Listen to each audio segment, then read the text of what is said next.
ओम नमः शिवाय।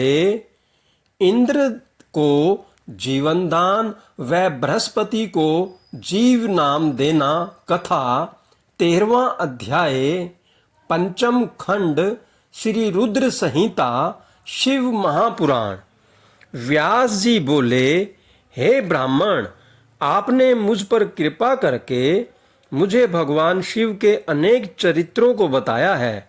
अब मैं आपसे एक और कथा जानना चाहता हूँ। मैंने पूर्व में सुना था कि भगवान शिव ने जलंधर का वध किया था। कृपया कर मुझे इस कथा के बारे में भी बताएं। सूत जी बोले कि जब व्यास जी ने महामुनि से इस प्रकार पूछा तो सनत कुमार जी बोले, हे महामुने, एक बार की बात है कि देव गुरु बृहस्पति और देवराज इंद्र भगवान शिव के दर्शन करने के लिए कैलाश पर्वत पर गए। तब भगवान शिव ने अपने भक्तों की परीक्षा लेने के विषय में सोचा। उन्होंने मार्ग में उन्हें रोक लिया। कैलाश पर्वत के रास्ते में ही वे अपना रूप बदलकर तपस्वी का वेश धारण करके बैठ गए। जैसे ही देवराज इंद्र वहां से निकले, उन्होंने तपस्वी से पूछा कि भगवान शिव अपने स्थान पर ही हैं या कहीं और गए हैं। यह पूछकर उन्होंने तपस्वी से उनके नाम आदि के विषय में भी जानना चाहा, परंतु तपस्वी रूप में शिवजी चुप रहे और कुछ न बोले। उन तपस्वी को इस प्रकार अपने प्रश्न के उत्तर में चुप देखकर देवराज इंद्र बहुत क्रोधित हुए। वे बोले, अरे, मैं तुमसे पूछ रहा हूँ और तू है कि उत्तर ही नहीं दे रहा है।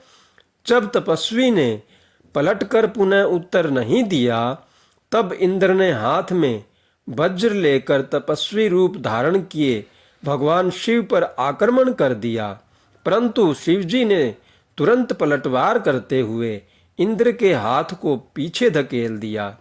तब क्रोध के कारण शिवजी का रूप प्रज्वलित हो उठा और उस तेज को देखकर ऐसा प्रतीत होता था कि यह तेज सब कुछ जलाकर भस्म कर देगा। इंद्र की भुजा को झटकने से इंद्र का क्रोध भी बढ़ गया, परंतु गुरु बृहस्पति उस तेज से भगवान शिव को पहचान गए। देव गुरु बृहस्पति ने तुरंत हाथ जोड़कर देवादिदेव भगवान शिव को प्रणाम किया और उनकी स्तुति करने लगे।